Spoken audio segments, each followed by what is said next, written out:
अस्सलाम वालेकुम viewers, welcome back to my channel. आज आपने देख लिया होगा टाइटल कि हम कोजिक सेन जो है इसका रिव्यू करने वाले हैं। ये क्रीम काफ़ी फेमस है आजकल और कुछ लोगों ने कहा कि इसका यूट्यूब पे और रिव्यूज़ वगैरह नहीं इतने ख़ास मिल रहे हैं, तो मैंने सोचा चले इसके बारे में थोड़ी सी बात कर लेंगे। मैंने इसको तकरीबन 2 वीक्स यूज़ किया है, उसके बाद मैं आपके साथ इसका रिव्यू जो है वो शेयर करने वाली हूँ।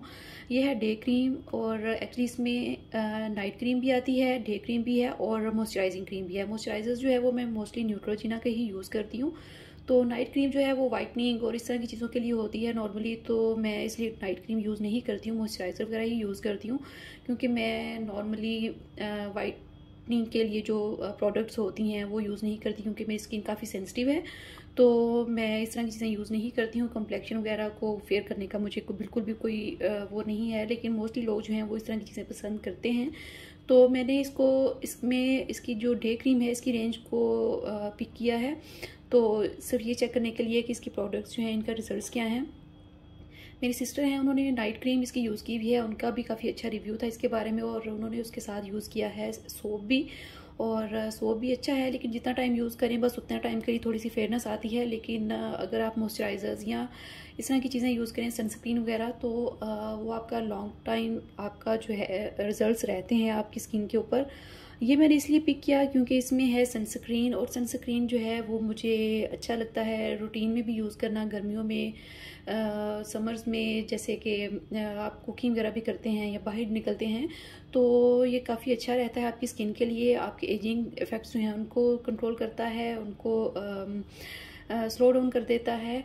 एक्चुअली ज़रूरी नहीं है कि ज़्यादा एज के लोगों को ही सनस्क्रीन की ज़रूरत होती है। आप मिड 20s में हैं अगर, तो आप अपनी जो रूटीन है आपकी डेली की, उसमें आप सनस्क्रीन को ज़रूर उसमें एडअप कीजिए। तो मैंने पहले न्यूट्रोजिना का ही सनस्क्रीन यूज़ किया हुआ है, और लेकिन उसके बाद मैंने सोचा चलो इसका डे क्रीम भी मुझे चाहिए और सनस्क्रीन भी चाहिए, तो ये अच्छी चॉइस है इस काम के लिए, और मैंने इसे 15 डेज़ के लिए यूज़ किया है और इसकी वाकई में बहुत अच्छे इफ़ेक्ट्स हैं। और ये मैं डेली सुबह फ़ेस वॉश करने के बाद इसको यूज़ करती हूँ। फेस वॉश करने के बाद बिल्कुल ड्राई फेस पे यूज़ नहीं करना आपको। कोई सा भी आप फेस वॉश करने के बाद कोई सा भी टोनर यूज़ करें। मैं नॉर्मली रोज़ वाटर यूज़ करती हूँ, और रोज़ वाटर को ड्राई करने के बाद फेस को नेचुरल ड्राई होने देती हूँ, और उसके बाद ये यूज़ कर रही हूँ 2 वीक से, और इसका वाकई में बहुत अच्छा रिजल्ट मुझे मिल रहा है। फेस भी मॉइस्चराइज्ड रहता है, और बहुत ज़्यादा स्वेटिंग भी नहीं होती है, सारा दिन लगी रहती है फेस के ऊपर, बस नमाज के टाइम पे या जब फेस वॉश करना है तभी। अदरवाइज़ मेरे जो है इसको दिन में 2 दफ़ा यूज़ कर लेती हूँ, और रात में यूज़ नहीं करती हूँ मैं इसको। और ये बाहर भी निकलते हैं आप, तो इसी के ऊपर मैं अपना अगर कोई बीबी क्रीम या कोई भी हल्का फुल्का मेकअप करना हो तो इसी को यूज़ करती हूँ। तो या इसका मैंने ये एक न्यू बॉक्स मंगवाया है आप लोगों को दिखाने के लिए। ये देखें, इसकी इस तरह से पैकेजिंग है, प्लास्टिक पैकेजिंग है, कोई फैंसी या इस तरह की पैकेजिंग नहीं है, नॉर्मल सी पैकेजिंग है इसकी। लेकिन क्रीम के रिजल्ट्स जो हैं वो वाकई में अच्छे हैं, बहुत ही लाइट वेट है, बिल्कुल भी फील नहीं होता आपने फेस के ऊपर कुछ लगाया है।